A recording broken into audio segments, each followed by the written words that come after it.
Start with the identification tag on the side. Here you'll find the manufacturer, the date it was manufactured, some gross weights, tire sizes, pressures, and your VIN number at the bottom. And above that is a tire chart. Up front, your battery. These aren't maintenance-free batteries. You may have to add water to them at some point.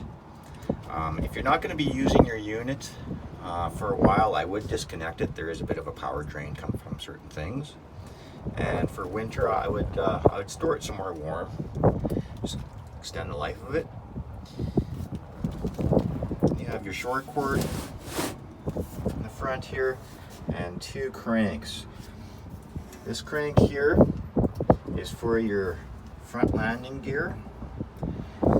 This crank here is for your stabilizer jacks. And the one for the landing gear, there's a hole right here. If you ever don't have power, and you can manually crank your landing gear up and down. Up front, your breakaway here. One thing to note with these, if your battery's hooked up and if this gets pulled out, it does activate your brakes. It will, if it's left out for a while, it will drain your battery and it can do damage to your brakes. So just kind of keep an eye on that, make sure that stays in. You have your truck trailer wiring there. You're up and down for your landing gear up front here. 230-pound propane tanks on this one. On the other side, there's the selector. I'll show that to you when we get over there. Underneath your slides, you'll see that there's two arms in this cylinder. Just kind of keep an eye, make sure everything stays clean and everything should work smoothly.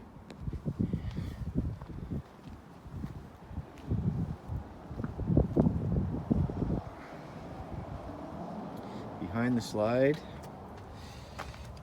you have your fill for your fresh water. It says drain outlet. So this right here is the drain for your fresh water. You have your sewer dump down here. You have your valve cables here for your valves. So then they're a labeled liquid and body. Liquid again down here. Also down here you have two low points. You don't have to do anything with them. After you winterize, open those up. Looks like they're open right now. Let's close them for now. After you winterize, just open them. It'll drain the last little bit of water and some antifreeze will come out. Other than that, you don't have to worry about them. Coax cable input. City water connect. If you're going to a campsite that has water available right at your campsite, you can just run a garden hose directly in there and you're good to go. Outside light. And you have a flush. So this is for your black tank. And that is your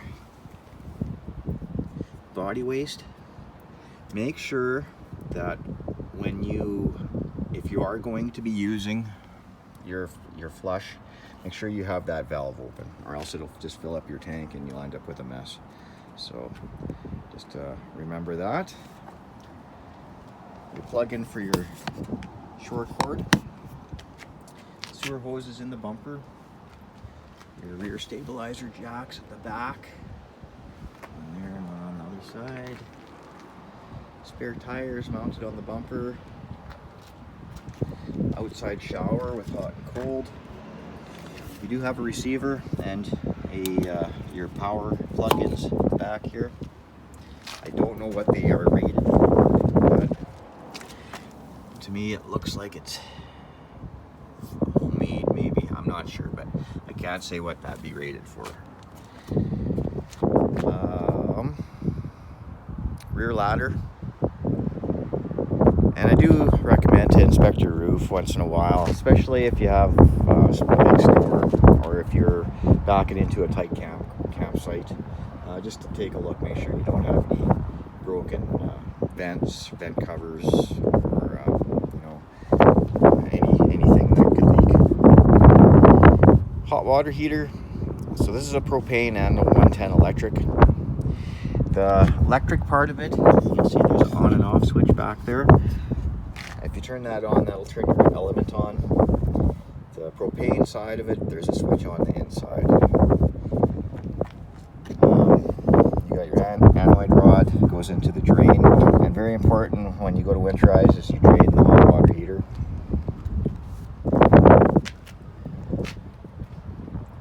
Little entrance door into your house. You have electric awning, outside speakers. This vent here is for behind your fridge. All the controls are on the inside, so you don't need to go in there. You got 110 outlets there. Intake and exhaust for your furnace.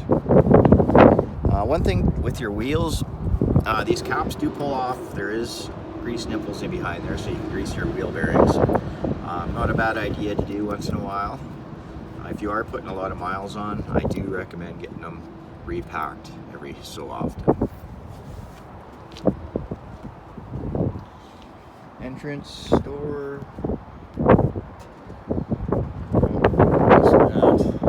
Your exhaust fan for above your stove, your range there. That's the vent for that. You have a propane outlet here with a quick connect and a valve. The 30-pound propane tank, and your selector is up at the top here, and the little arrow points to whichever tank's going to be supplying. So I think that is it for the outside. We'll move on inside.